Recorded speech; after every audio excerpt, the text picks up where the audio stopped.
নমস্কার, প্রান্তিক গাইডে সবাইকে শুভেচ্ছা অভিনন্দন। কলকাতা বিশ্ববিদ্যালয় বিএ 6 সেমিস্টার বাংলা অনার্স বা মেজর আন্ডার সিসিএফ 2026 সালে যারা পরীক্ষা দেবে, তোমাদের সাজেশনের আজকের প্রথম পেপার। এবারে তোমাদের সাজেশনগুলো দেওয়া শুরু করব। আজকে দিয়ে দিচ্ছি আমি ডিএস সিসি 13। এই পেপারে রয়েছে বাংলা কাব্য কবিতা। তার আগে কিছু কথা বলে নেওয়া যাক, যেহেতু প্রথম আজকে সাজেশনটা দিচ্ছি তোমাদের, এরপরে ধীরে ধীরে সমস্ত পেপারগুলো দেবো এবং নোটসও আমি দেবো। তোমাদের কোন টপিক্সের নোটস প্রয়োজন অবশ্যই কমেন্টস করবে, আর সমস্ত পেপার শর্ট কোশ্চেনগুলো পেয়ে যাবে। প্রান্তিক গাইডের চ্যানেলের সঙ্গে থাকবে, সাবস্ক্রাইব করে রাখবে, সমস্ত কিছু হেল্প পেয়ে যাবে। যারা নতুন তাদের আমি বলবো ভরসা রাখো, বিশ্বাস রাখো, সমস্ত কিছু হেল্প পাবে এবং প্রান্তিক গাইডের সাজেশন ফলো করলে অন্য কোনো সাজেশন ফলো করার প্রয়োজন পড়বে না। ভালো রেজাল্ট যদি করতে চাও, যদি পাস করতে চাও, প্রান্তিক গাইড তোমাদের কাছে best choice and first choice. আর আমাদের অনলাইন ক্লাস চলছে, যারা অনলাইনে ক্লাস করতে চাও বা নোটস সংগ্রহ করতে চাও, স্ক্রিনে দেওয়া নাম্বারে যোগাযোগ করবে। খুব স্বল্প পারিশ্রমিকে আমি কিন্তু অনলাইন ক্লাস এবং নোটস প্রোভাইড করি। শীঘ্রই যোগাযোগ করবে, ক্লাস চালু হয়ে গিয়েছে। যে কথাটা তোমাদের জন্য গুরুত্বপূর্ণ সেটা হলো যে তোমাদের 6 সেমিস্টারে 3টে পেপার পড়তে হবে, ডিএসসিসি 13, ডিএসসিসি 14, ডিএসসিসি 15। আর যে পেপারগুলো রয়েছে আধুনিক বাংলা কাব্য কবিতা, লোকসাহিত্য আর সাহিত্যের রূপরীতি বা রূপভেদ, 3টে পেপার খুব খুব খুব সহজ। টেক্সটগুলো পড়ে রাখো, তোমাদের আধুনিক বাংলা কাব্য কবিতার টেক্সট, সমস্ত টেক্সটগুলো। আমি বলবো যদি তোমাদের কাছে টেক্সট না থেকে থাকে তাহলে কমেন্টস করে জানাও। আর আমি ডিসক্রিপশন বক্সে আমার টেলিগ্রাম চ্যানেলের লিঙ্কটা দিয়ে রাখছি, তোমরা সেখানে জয়েন হয়ে যাও, তাহলে আমি টেক্সটগুলো টেলিগ্রামে দিয়ে রাখবো, ওখান থেকে ডাউনলোড করে নেবে। তোমরা অবশ্যই টেলিগ্রামে জয়েন হয়ে যাও। তাহলে সিসি 13 টেক্সটগুলো খুব ভালো করে পড়বে, কারণ তোমরা তো অবশ্যই জানো লাইন তুলে প্রশ্ন হয় 1 এবং 5। আর লোকসাহিত্যতে রয়েছে শুধুমাত্র তোমাদের ময়মনসিংহ গীতিকা, ওই টেক্সটটা কিনে নিও, কারণ ওটা তোমাদের নেট সেটে তখন লাগবে, এমএতেও লাগবে।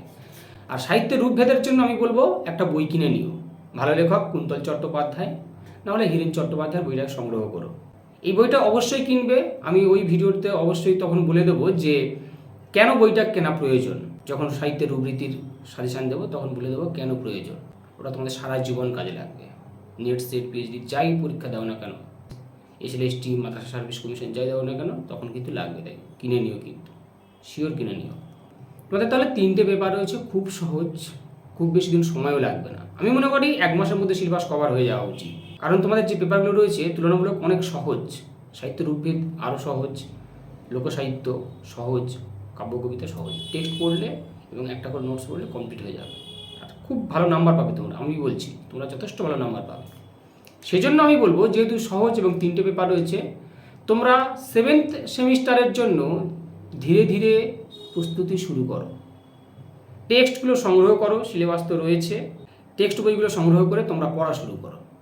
আমি বলছি আমার স্টুডেন্টদেরকেও আমি এটাই বলেছি, টেক্সটগুলো সংগ্রহ করো, করে তোমরা টেক্সটগুলো পড়া শুরু করো। 7th সেমিস্টারে কিন্তু অনেকগুলো পেপার রয়েছে, তাই যাদের ভালো রেজাল্ট করার স্বপ্ন রয়েছে আমি বলছি তোমরা টেক্সটগুলো এখন থেকে শুরু করো, তাহলে কিন্তু প্রস্তুতি খুব সুন্দর হবে তোমাদের। তবে আমি জানাবো, আমি ধীরে ধীরে তোমাদের আরও গাইডলাইন দেবো, সঙ্গে থাকো। এখন আমি যে সাজেশানটা দিচ্ছি সেটা হচ্ছে ডিএসসিসি 13। বীরাঙ্গনা কাব্য রয়েছে তোমাদের প্রথম মডিউলে, মডিউল 1-এ। এখানে তোমাদের বলবো টেক্সটগুলো সংগ্রহ করবে, টেক্সট পড়বে। তোমাদের এই পেপারে কোনো নোটস প্রয়োজন হলে কমেন্টস করে জানাও, আমি দিয়ে দেবো। এখন এই বীরাঙ্গনা কাব্যের টেক্সট তো অবশ্যই পড়ছো, লাইন তুলে প্রশ্ন হবে 1 এবং 5-এ। আর বীরাঙ্গনা কাব্য থেকে যে প্রশ্নগুলো তোমাদের জন্য গুরুত্বপূর্ণ সেগুলো লিখে নাও।